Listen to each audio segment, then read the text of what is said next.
I'm going to jail today. Called a bondsman. No, I'm teasing. I really am going to jail, but I don't need a bondsman. Today's lesson comes from Matthew chapter 25. And it's one of the parables. Of course, there's lots of parables in there, but there's the parable of the talents. And there were 3 servants, and the master gave talents to each servant equivalent to their own abilities. So he didn't burden them with more than they could handle. And it expresses what each one did with their talents while the master was gone. And the last one, when he goes to explain his return of the money, he said, "I knew you to be," and that thing just caught me. Like, I knew you to be a harsh master.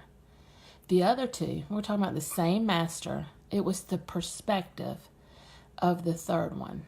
It was the perspective of the third one. The other 2 didn't have any problems with their master, didn't see any issues with their master, and they brought back what they had the ability to do.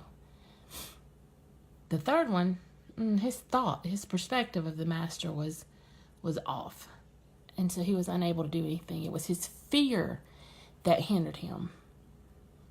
Wow.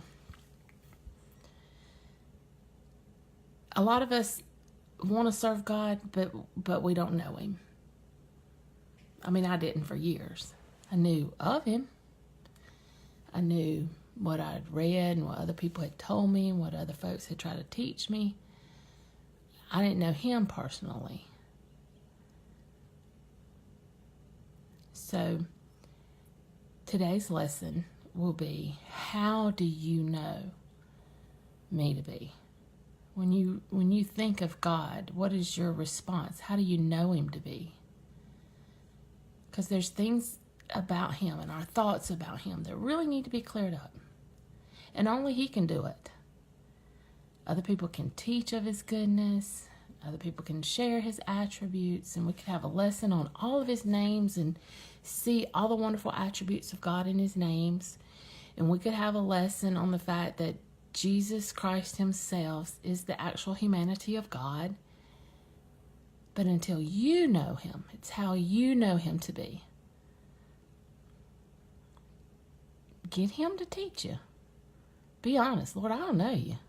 This is what I think of you. This is what I've been told. I want to know you.